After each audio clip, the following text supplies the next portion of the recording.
Jason Nation here, welcome back to the channel. So I put out a post earlier this week, last week, asking you guys what kind of masterclass you guys wanted to see next, and Ashe Thresh was the most popular one that received the most votes, and so here it is. This masterclass will be covering the deck that I used to hit Masters with this season, going 70% win rate over the course of 30 games. And I actually think the deck is pretty strong for, I think, how hidden it is amongst the top decks of the meta tier list, because I don't really think it's that popular of a deck, but I do think it has some pretty cool applications in today's meta and has a pretty fun lines of play and play patterns overall. So sit back and relax, put on your thinking caps. This is going to be your Ashe Thresh Masterclass. I am Jason Station, and let's jump into it. So first things first, let's cover the deck list as well as the mulligans, as is the core to the understanding of any deck you're trying to play.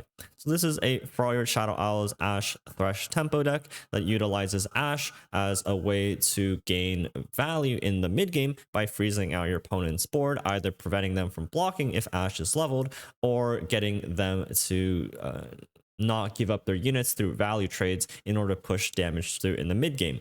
You also have challengers like Thresh as well as Rhymefang Wolf in order to utilize these freezes to the maximum utility in gaining value trades by yourself. So let's talk about how the deck works and jump into it. So I think the one card that really makes this deck work is Quietus, the card in the bottom left. It is the new spell that we got released in this expansion. It is a 1-mana slow speed spell that says kill a unit with 2 or less power or destroy a unit's equipment. Now, we don't really care about the second clause as much, but the first clause is what really makes this deck shine because it synergizes very, very well with any sort of frostbite tool we have access to. Ashe frostbiting the strongest enemy. We have Flash Freeze, we have Icefield Archer, we have Harsh Winds.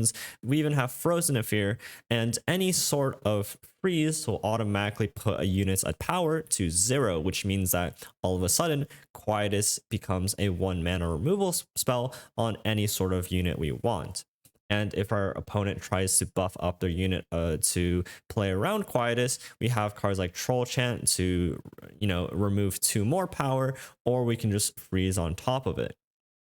And because Quietus is only 1 mana, even if our opponent spends or is able to negate it either with like a counter spell or just with some sort of buff cards, we still gain mana and advantage just because they have to spend a lot more mana than we do in order to prevent the spell from going off.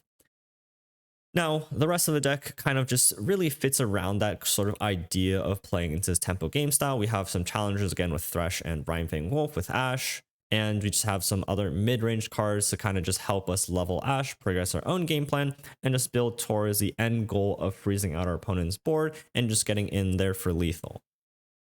Now, this is also a harrowing deck, which works phenomenally well with Ashe.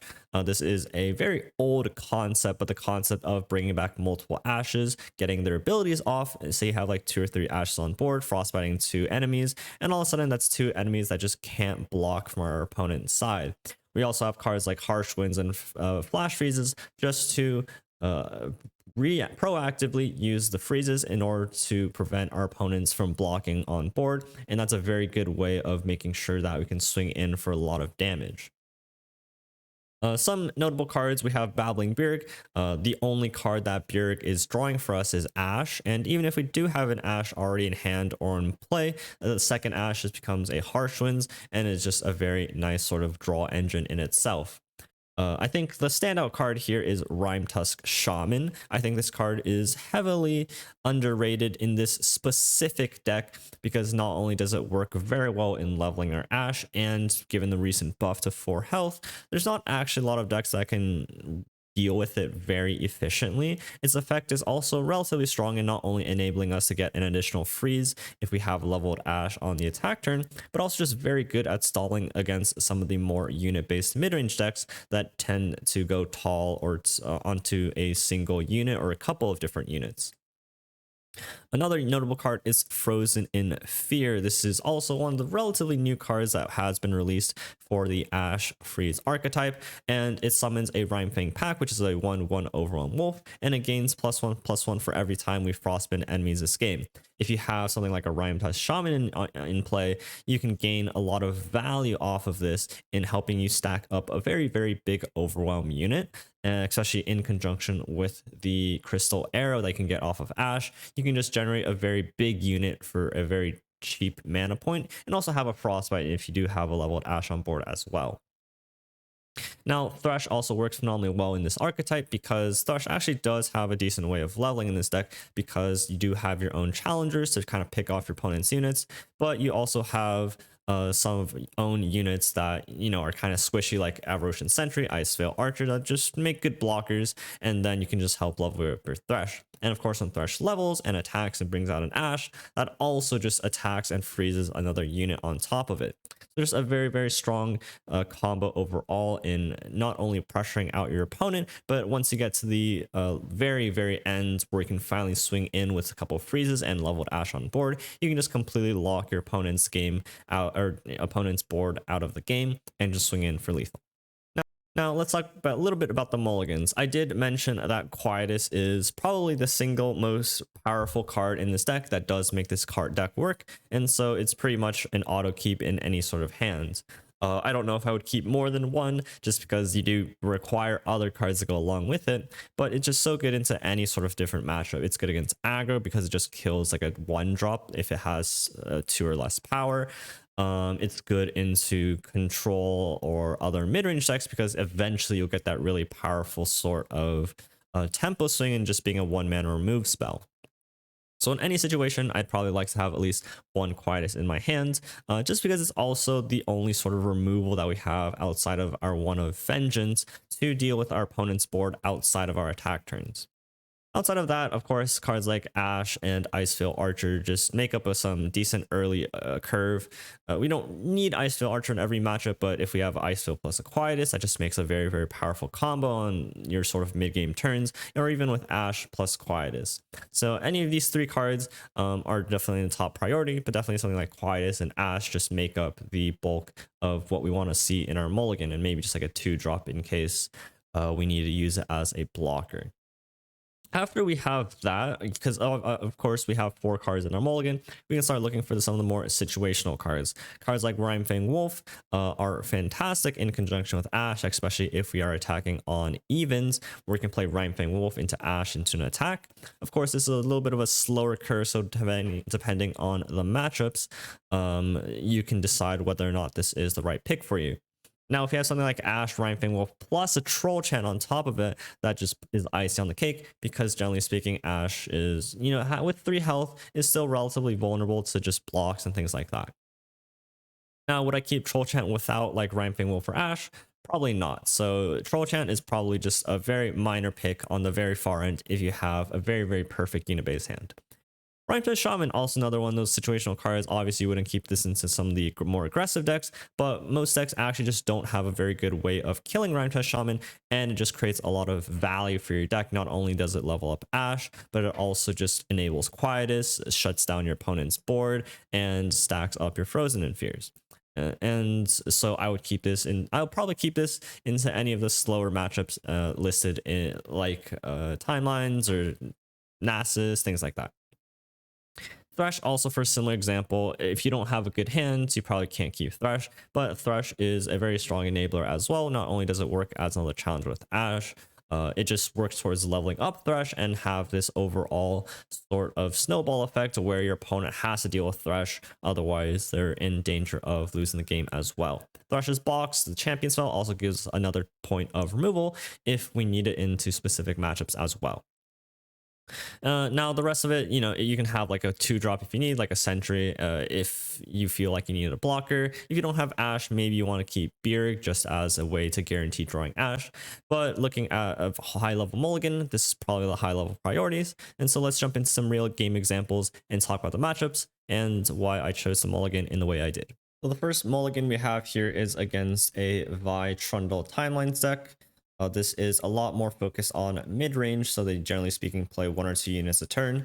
Quietus, of course, is most likely an auto keep. Looking at this matchup, Rhymefang Shaman just does so much to shut down some of their turn 5 threats. Vi, Trundle all get really negated, or even just like a combat cook by Rhymefang Shaman, and so it just becomes a very fantastic card to just really stall them out. Of course, they don't really have good ways of dealing with Rhyme Touch Shaman, and so it's likely to stick unless they specifically double Mystic Shot or Thermo with it. But we did find a Troll Chant to sort of protect it. The rest of our hand is looking out pretty well. We have Ashe and we have an Icefield Archer. We can pair this with a Quietus at any point, and this hand is looking pretty good in this specific matchup. But for the next one, in a very similar vein, we have a matchup against Kindred Nasus. So in this opening hand, we have Vengeance, Quietus, Ashe, and Icefield Archer. So in this specific matchup, I think one thing that we are quite scared about is the Kindred, because again, we don't really have ways of interacting with Kindred outside of combat. And so we need a way to actually deal with Kindred, and Quietus is of course our best answer to that.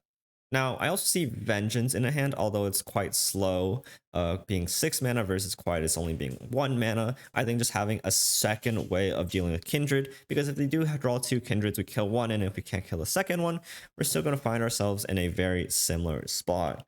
So I just elect to keep both of my removal tools. And then the rest of the hand, Ashe, Icefield Archer, having the token on evens makes Ashe a lot more tempting. And then Icefield Archer is just decent to pair and enable our Quietus at any point. So overall, I think this is actually a pretty decent hand to keep in this specific matchup, just because their ability to pressure us isn't the highest, and Kindred is probably the high priority on our list of things to deal with. And you're going to usually notice a pretty common trend with most of these mulligans.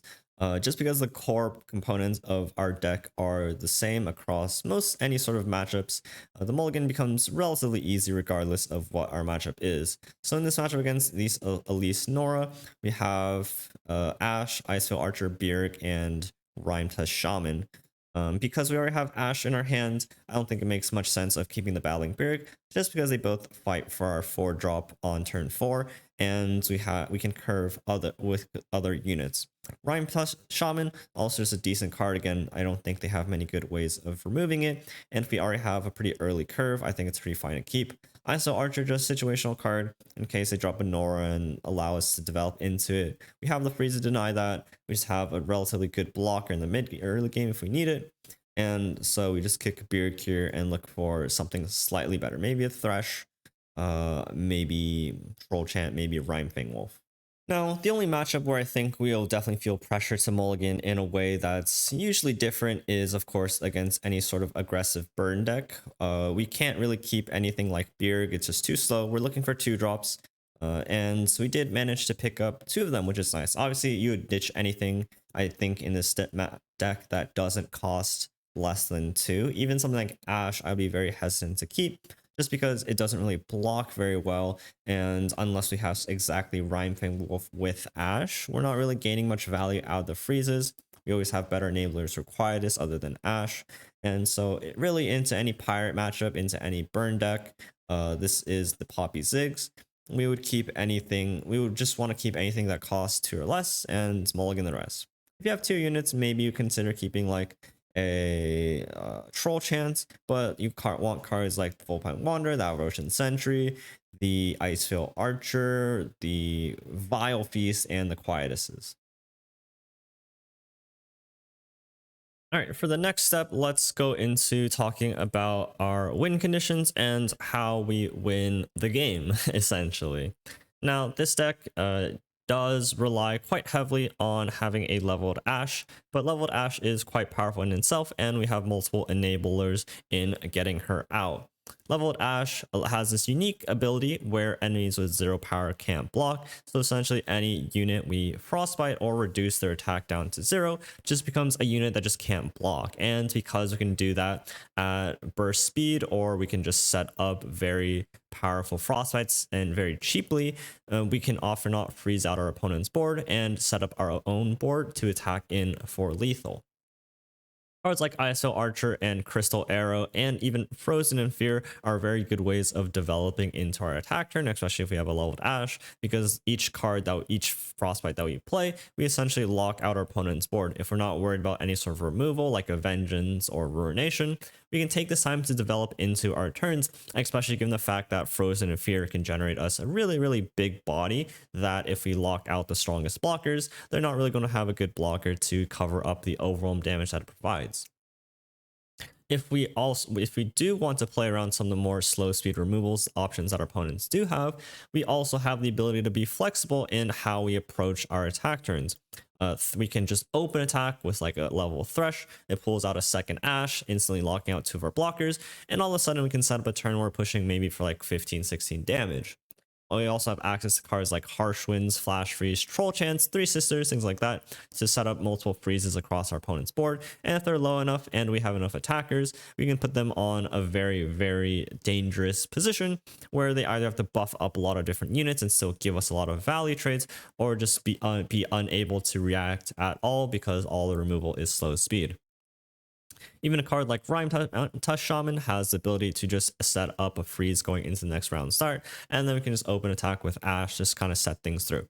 So let's look into a few examples of where we have different ways of setting up lethals in this sort of leveled Ashe freeze out scenario. One of the reasons why leveled Ashe is very powerful is the fact that it puts a freeze or crystal arrow on top of your deck. And if you guys don't know what freezing or crystal arrow does, is it is a slow speed spell that frostbites one enemy and then all other enemies that have 3 or less health, which in this case and in a lot of cases in these go wide kind of decks, we just have the ability to completely freeze out all of their board, essentially locking out the whole hand or whole board from blocking.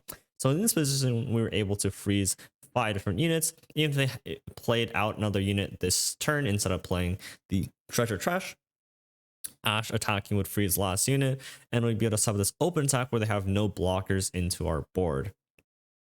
Them being at 8 health, they have to block at least 2 of our units, and it doesn't really seem to be the case that they have the ability to react in a way to do so.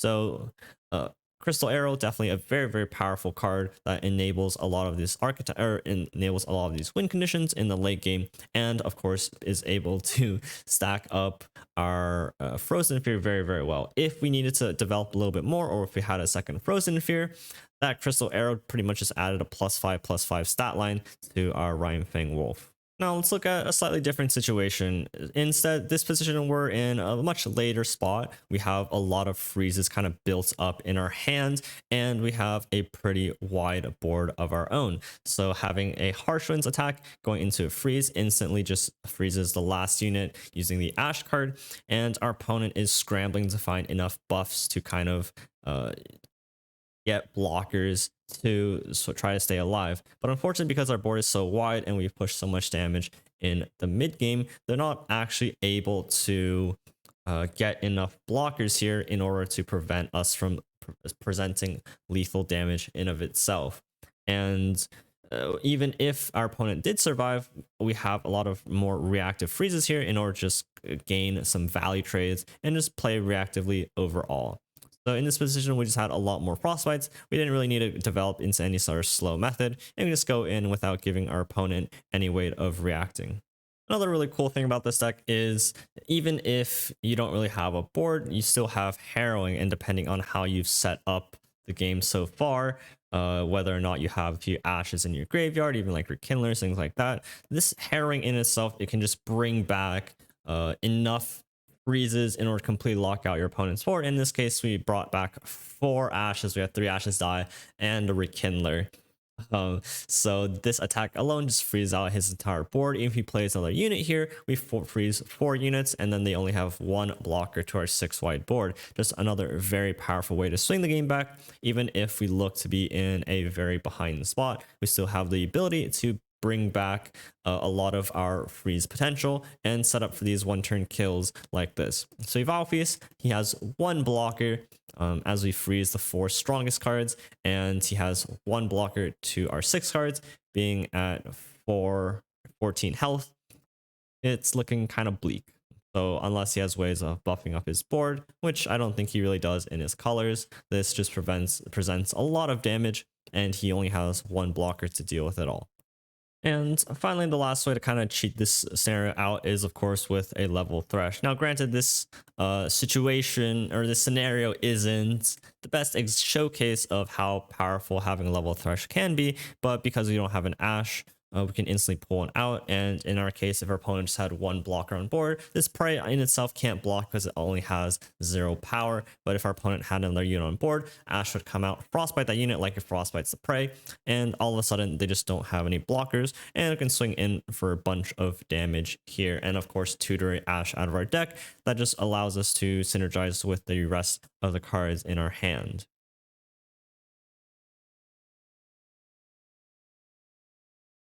I think the most important concept about this deck is just understanding that this is more just of a tempo deck and figuring out how best you can gain tempo.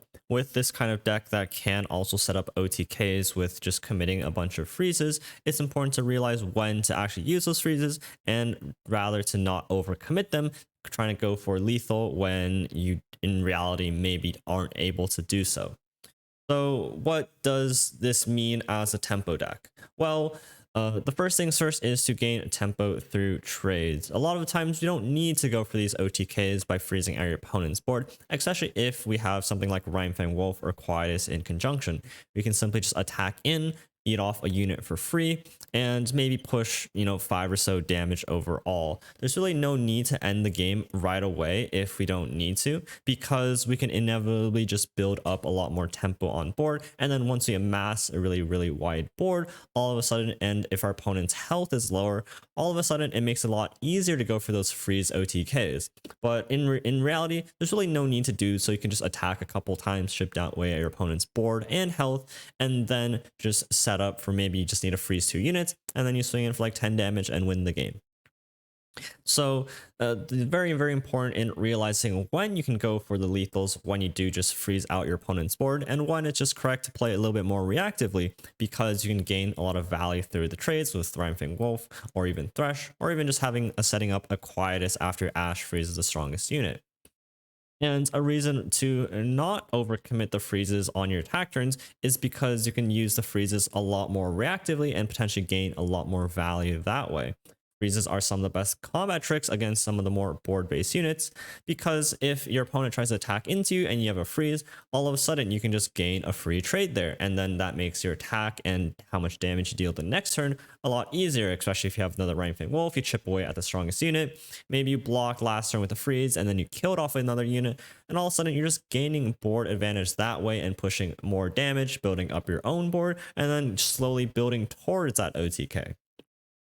And of course, having the ability to play freezes reactively just shuts down a lot of other sort of interaction cards that your opponent might have. Things like strike spells, atrocities, just setting up for Quietus, maybe trying to prevent your opponent from playing buff spells.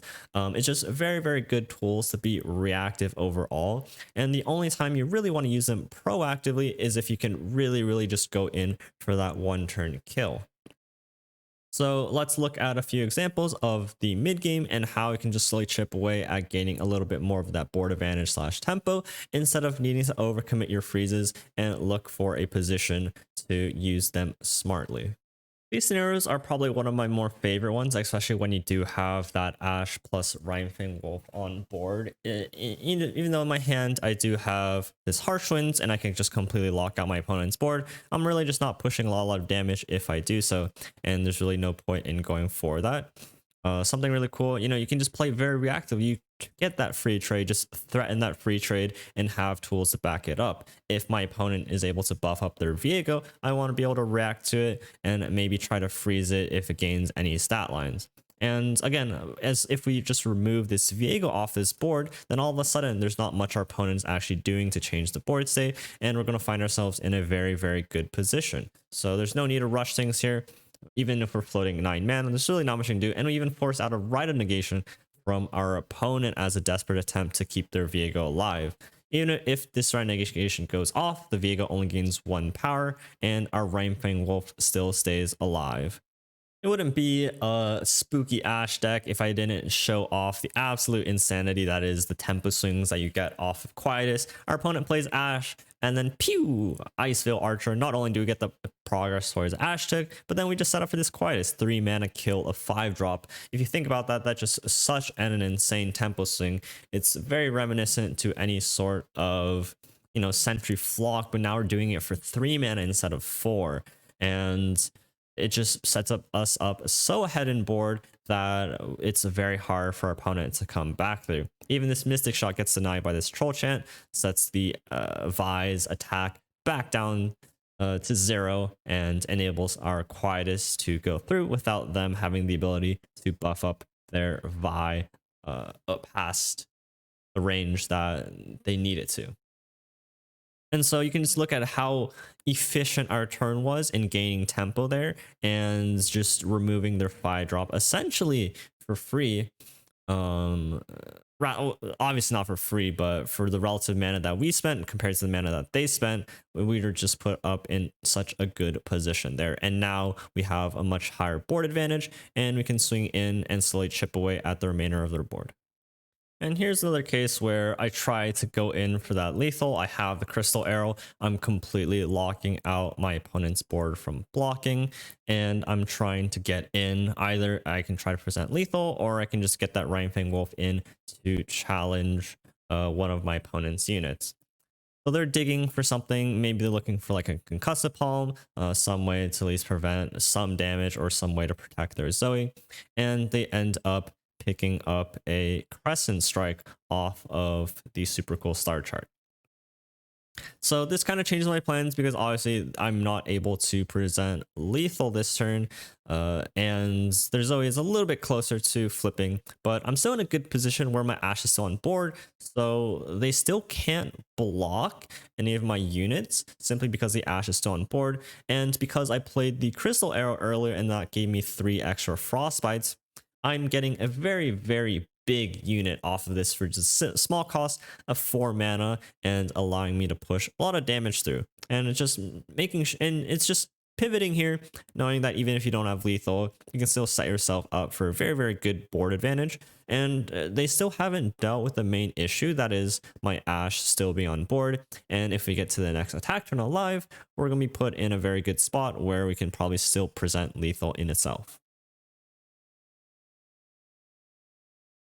The last thing I just want to cover is a few of the matchup tables that I think this deck does well into, and maybe some of the matchup tables that I think it does a little bit worse into.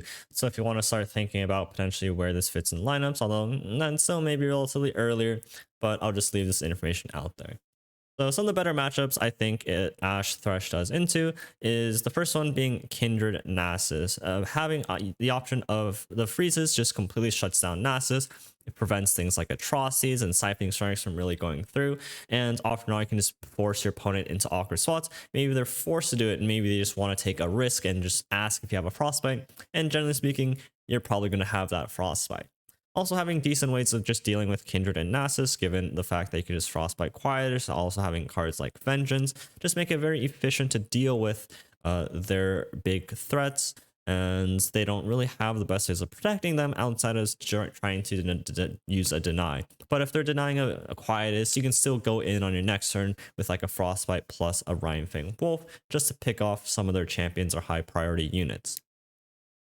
Overall, I think this matchup is pretty good because even if they do have a little bit of an early game pressure, you can still utilize the freezes to deny any sort of atrocity lethals, and you can still build up your own board where they don't really have much interaction outside of Kindred. Maybe they have like a crumble here and there, but you also have harrowings and things like that to really close out the game. The other matchups I think this deck does phenomenally well into is more, of course, the unit-based border or the unit-based board mid-range decks, things like Taric Poppy, the Timelines decks, even like Scouts, anything where like Quietus freeze just gets a lot of value. Just Quietus on Poppy, Quietus on Vi, Quietus on like any sort of unit out there, utilizing your freezes to gain value trades, having like the Challengers, Rhinefang Wolf. It's just a very, very good way of building up pressure. And if your opponent doesn't have removal like Mystic Shot is trying to threaten your Rhinefang Wolf or things like that, it just becomes very difficult for your opponent to really interact with their units in a meaningful way. And so having very, very strong ways ways of gaining tempo through freeze quietus often makes these board-based decks very, very good into us. And of course, we can still even use freezes to block with cards like Ashe that just have 5 power and just gain value trades across the board with most of our units. Matchups where this deck just starts to trail off a little bit is of course into the more aggressive / burn based decks. I think Pirates is probably one of your worst matchups, simply because they just curve out very, very powerfully. Your 2-drops just generally can't block very well. Most of them have 1 health, which means that things like MF or red card just completely negate any sort of blocks you might have. You don't really have good ways to play around like Riptide Sermon. Ashe doesn't really block very well. Generally speaking, it's a rough matchup all around. You really need to look for early cards, look for Quietus just to kill off a 1-drop, and try to stabilize. But overall, the slower the deck is, the better it is for us. Red Gwen, the Gwen Katarina deck, I think it falls under a semi-similar category where they do have a lot of pressure and can often not just pressure all of our units out, but with freezes and with ways of trying to stabilize tempo, there is a decent chance, or at least it's a lot better into that matchup than something like Pirates. Some of the more popular Nami decks out there just make this matchup a little bit tough, because when we try to freeze out their units and prevent them from blocking, if they have a level of Nami on board, all of a sudden they can just start buffing up all their frozen units and just get blockers back for pretty much free. And then their buffs are a lot more efficient than our freezes, and so they can probably just get value trades just buffing up their 1-drop to trade in with our Ashe. And generally speaking, I think it's very, very difficult to get through a Nami deck if they do have a level of Nami on board. But the more unit-based mid-range the deck is, the better it is for us. The less burn it is, the better it is for us. The slower it is, generally speaking, the better it is for us. So that's just some of the top matchup tables that I think are relevant in today's meta, but generally speaking, that's sort of the kind of archetypes that Thresh Nasus does quite well into. All right, scratch that. The last thing I do want to cover and leave you guys off with are just some tips and tricks while piloting this deck. There's some very unique interactions. Troll Chant or Ashe levels when you set an opponent's unit down to 0. So if you Troll Chant a 2-power unit, you actually gain progression towards Ashe's level up progress. So tip number 1, Troll Chant can progress Ashe. Tip number 2, Troll Chant has a very unique ability in where it reduces its opponent's unit's attack by -2, but it can also reduce it into the negative. So right now, Viego is frostbitten at 0. This Troll Chant reduces its power to -2, and even though Viego gains +1 off of its unit dying, it still only goes back to -1, which means that Viego still dies here off of this Rhymefang Wolf, even though he is gaining stats here. I use Troll Chant to set its attack to -2. It gains +1. It's still less than 0 and dies through the Rhymefang Wolf.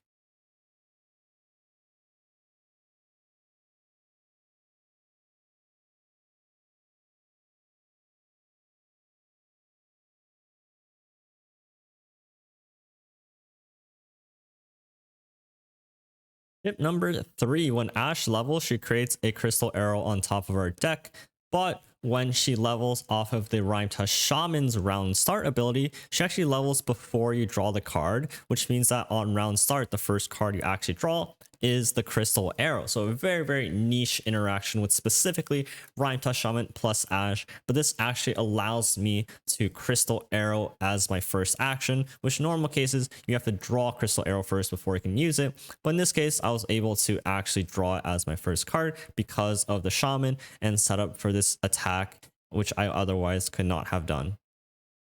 All right, so that's going to be it for the Ashe Thresh Masterclass. I hope you guys enjoyed the video and the Masterclass.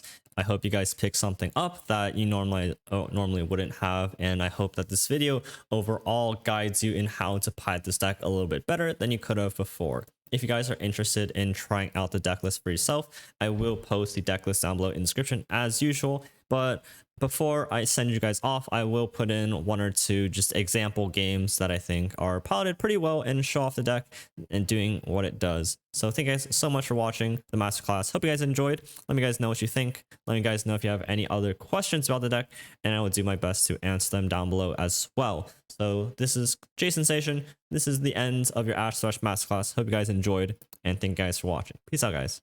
I also do like this matchup, or have liked this matchup. I think for the most part it's quite good for us, and simply because of Quietus and freezes. Not actually bad to keep Vengeance, just because I need ways to kill Kindred, and that's where Quietus comes in. Like against this deck, you can always just freeze Nasus, and that's never an issue. The issue is just making sure that you have ways of killing Kindred, because Kindred doesn't need to have power to gain value on board. And you can always, like, if you leave Nasus on board, you can always bait them into like things like Siphoning Strikes and Atrocities, where you can shut them down with freezes. So it's always good to like just let Nasus sort of just like chill on board. I think it's always beneficial for you.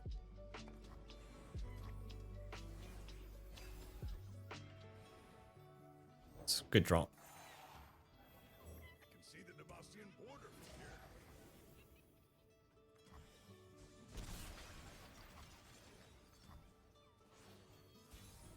If we play Ashe, we get hate spiked, but rather than just not doing anything here.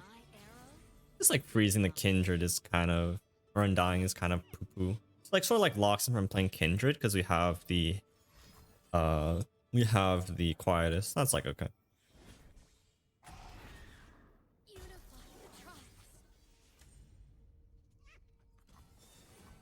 Yo, Lieutenant Maverick, let's go, homie. Alright, we are like getting pressured out here. Like, we're not like great if they just like randomly tempo us out with like these 1-drops and stuff. Like, the more they develop into their champions, I think that's where it gets better for us. Okay, that's fine. Like, the awkward part here is we can't really tap mana. I guess, because you can like Kindred Vile Feast this and we just like cry to play like Thresh or Ashe. Because we kind of need to keep 2 unit mana up. It makes this turn really awkward. I don't really want to pass, so I'm pretty forced to do so. Kind of sucks here. Oh, well, they made my life 10 times easier.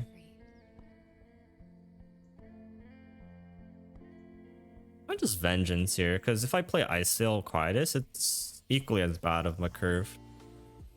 This is just like much better for my curve here.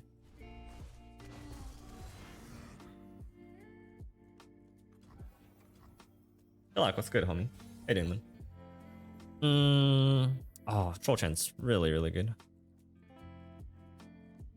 Same thing, I kind of need to keep Ice Veil mana up in case they play Kindreds. Yo, Alkaloid Summer. That's good, man. You can follow. Isn't Vengeance nice to hold it cuts fast? Not exactly, because we have freezes later down the line. It's never really like a big issue once you get there.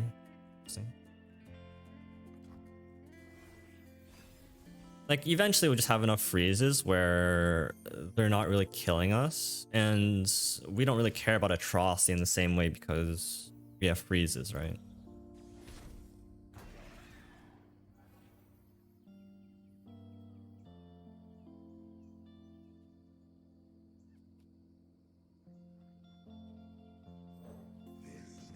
Like, something like Nasus just isn't really part of our concern.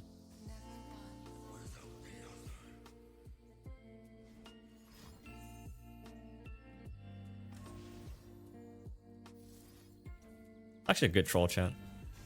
Because what happens here is he wants to actually proc his Kindred this turn. He might tap under deny mana and they can still kill it. Yep. Bye, Kindred. I want to do this because Kindred dies next turn. I might just like let this through. This is fine. I think this is totally fine here. We'll just open attack and kill his Kindred.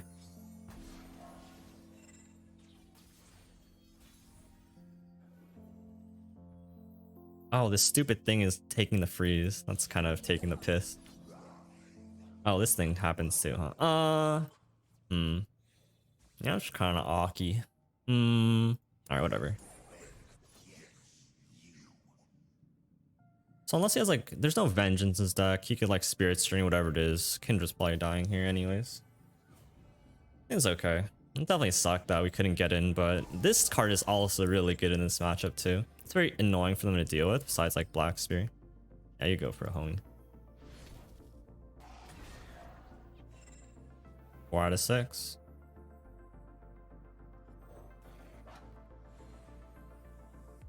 Something like slightly awkward to like get attacks in here with Ashe, but it's more of like the threat, right? It's sort of like TK Rock in a sense. Okay, we don't actually have freezes here, which is a little bit bothersome. I don't want to play you. And then it freezes Nasus automatically. The issue right now is funnily enough, we actually just don't have a freeze. Fail Quietus, it's okay, but if this sticks, it's equally as good. Like, this is a very good spot, right? Fantastic. Give Ashe quick attack? How do I do that? How do I give Ashe quick attack? Am I missing something critical here? How do I do that?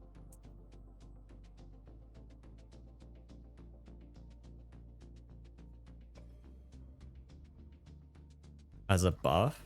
Wait, how? Oh! Interesting. Yeah? Okay.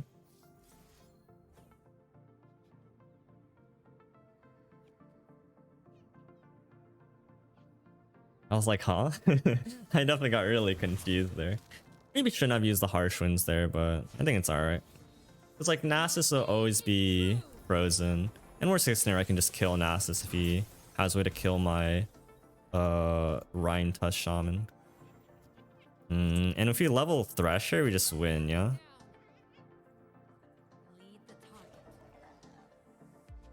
I don't want to kill this though. I mean, there's no buffs. He can't activate Black Spear. This looks alright. I guess Hate Spike, yeah. Let's play on Hate Spike.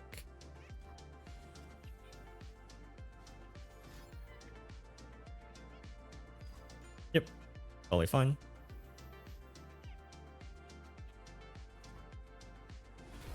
And now, like, next turn we can just open attack with Ashe and Rhinefang Wolf to kill Nasus, yeah? Like, it's all about just being as reactive as possible. There's no rush in doing anything.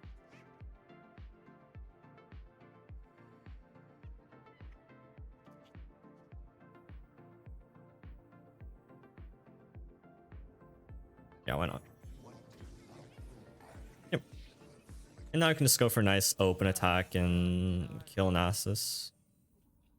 Ice Veil. Or Arrow. Not bad at Arrow either. I think I need to, but is there a punish? Is there a punish? I don't think so. Let's go for it. Arrow and kill. He's not dying this turn, I don't think. It should be relatively easy for him to survive. Oh, sure. It's fine.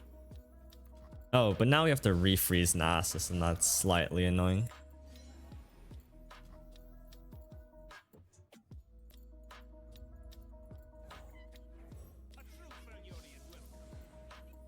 No, you don't care about.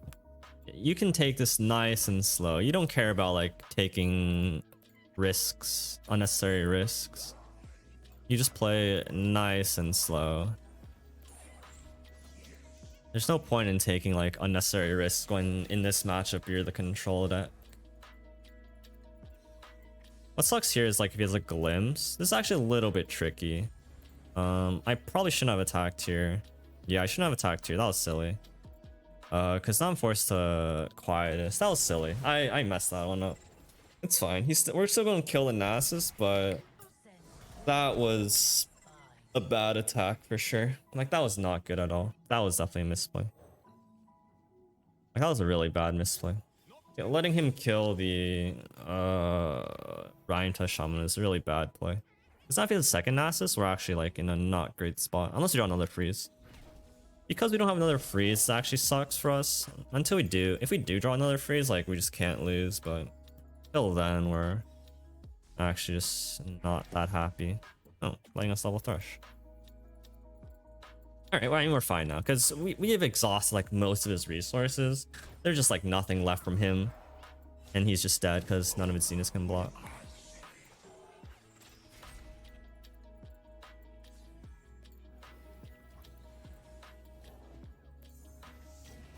Yep.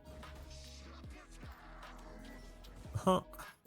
Still only has one unit that can block here. We're just gonna kill him.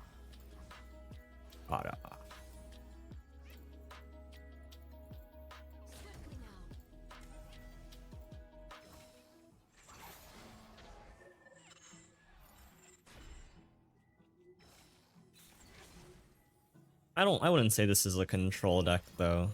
It's a lot more of a tempo deck than anything.